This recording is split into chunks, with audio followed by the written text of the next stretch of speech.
Assalamualaikum warahmatullahi wabarakatuh. Jadi pada kesempatan kali ini saya akan kasih tahu kalian tentang 5 hal yang harus kita latih selain teknik pukulan dalam bermain bulu tangkis. Nah, kebanyakan itu kita kan kalau sudah main bulu tangkis, kita itu latihannya teknik-teknik pukulannya. Jadi kayak macam drop shot, lob, smash. Jadi rata-rata yang banyak itu dibahas yang seperti itu. Jadi hari ini saya akan kasih tahu kalian tentang 5 hal yang harus dilatih selain teknik pukulan. Nah, jadi yang pertama itu adalah tentang teknik melangkah atau footwork atau shadow. Itu beda-beda di daerah kita masing-masing mungkin beda ya bahasanya ya. Nah, tapi untuk yang lebih umumnya itu biasanya footwork badminton. Kenapa kita harus melatih eh, hal ini? Kalau kita itu nggak tahu caranya melangkah, kita akan kesulitan dalam menjangkau bola. Kita lebih menguras tenaga, terus rawan cedera, itu juga sangat mempengaruhi dalam permainan. Nah, jadi untuk teman-teman pemula mungkin banyak yang belajar itu teknik pukulannya, tapi cara melangkahnya masih kurang. Jadi jangan sampai ditinggalkan juga tentang melangkah dalam bermain bulu tangkis. Nah, selain dari teknik melangkah atau footwork, ada juga yang harus dan sangat penting untuk dilatih, yaitu servis. Nah, jadi kalau mainnya kan enak aja, tapi awal mulai permainan itu adalah servis. Jadi servis itu ada dua, ada servis tunggal, ada servis ganda, ada servis forehand, ada servis backhand macam gitu. Nah, jadi kenapa kita harus melatih yang namanya servis? Servis ini kita bisa mendapatkan poin hanya dengan servis. Nah, itu servis juga bisa memudahkan kita dalam eh, mendapatkan poin. Jadi kalau servis kita sudah bagus, tidak sering nyangkut, tidak tanggung, kita itu lebih enak mengarahkannya juga nanti kalau kita sering berlatih. Misalnya musuhnya jaganya mau nyerobot, kita bisa lakukan flick service. Nah, kalau sudah lawannya siap untuk menembak, ya kita servis kecil, macam gitulah. Jadi di video-video ini juga sudah saya bahas tentang cara servis, cara melangkah, dan cara-cara yang lain. Bisa dicek aja nanti di video-video yang ada di channelku. Bisa kita sama-sama belajar juga. Nah, selain itu, selain servis badminton, kita juga harus tahu caranya pegangan raket. Nah, ini adalah hal yang sangat penting juga. Jadi percuma kita tahu cara mukul lob, mukul drop shot, tapi pegangan kita yang enggak tepat. Nah, kalau sudah pegangannya enggak tepat, pukulan kita bisa tidak akurat. Macam kayak smash. Smash itu kalau kita nggak tahu cara pegangannya, smash itu kita kadang nggak mau turun. Kenapa seperti itu? Karena pegangannya yang salah. Kita mungkin masih megang kayak macam yang sering dibahas itu, pegangannya masih kayak pegangan pukul bantal. Jadi begini mukulnya. Nah, mukul begini, nyangkut di sini. Nah, nyangkut di pergelangan tangan. Ini santai aja kita ngobrolnya ya. Nah, megangnya begini. Ini bisa mencederai tangan kalau sudah kita mukulnya kuat terus nyangkut di sini. Jadi ada yang macam salaman cara anunya itu kan, sudah cara memegang raket, sudah dibahas juga sih. Terus kalau kita untuk memaksimalkannya, eh, kita kalau pegang di depan sini untuk melakukan adu drive atau netting. Terus untuk yang di tengah-tengah kita untuk bisa eh, melakukan smash atau apa gitu. Nanti ada fungsinya masing-masing. Di video ini juga sudah di channelku ini sudah saya bahas juga tentang hal-hal yang kayak gitu.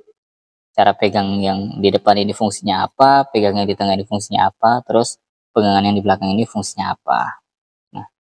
Nah, jadi dicek aja di scroll, dilihat aja judulnya atau thumbnailnya, di situ sudah saya jelaskan juga tentang cara pegang raket yang benar. Nah, ada juga hal-hal yang harus kita pelajari selain beberapa hal yang tadi, kemudian selain teknik-teknik pukulan.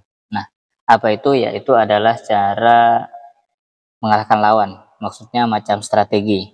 Jadi di video saya itu sudah ada juga tentang 4 strategi yang bisa digunakan dalam bermain badminton. Nah, kalau yang video saya itu sudah jelaskan teknik menyerang, teknik bertahan, teknik kombinasi, terus teknik all around. Jadi macam ada kayak gitulah dibahas. Nanti lengkapnya ya di video itu.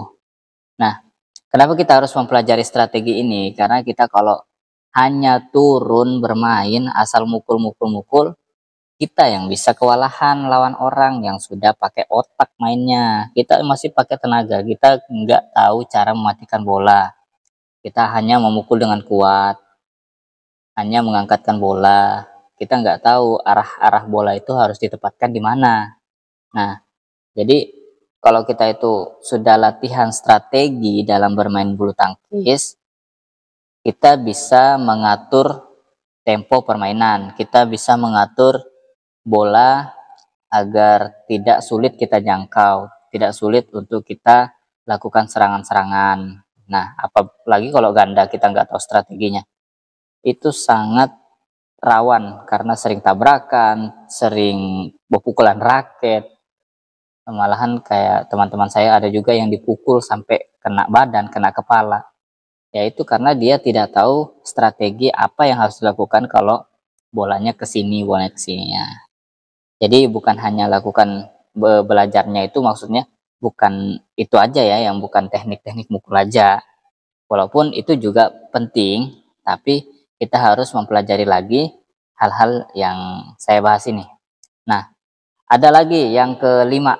Tadi kan 5 hal yang harus kita pelajari selain teknik memukul. Nah, memukul badminton gitu kan. Jadi yang terakhir ini, yang kelima itu adalah kita harus bisa latihan fisik. Nah, karena fisik ini sangat penting. Fisik, stamina itu penting dalam pertandingan.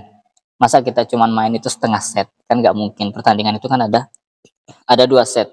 Nah, masa kita sudah main capek, belum selesai poin sampai 21 sudah loyo, sudah nggak bisa lakukan bola dengan akurat, tidak bisa memukul bola dengan kuat, tidak bisa menjangkau bola-bola walaupun sudah dekat. Itu karena pengaruh fisik kita lemah. Nah, itu lagi saya tegaskan teman-teman ya, kalau kita bermain badminton itu bukan hanya pukulan aja yang dilatih, walaupun itu juga penting, tapi ada juga yang tidak boleh dilupakan. Nah, maksudnya kita itu harus belajar cara footwork, cara servis, cara apalagi strategi, terus cara apa lagi tadi ya?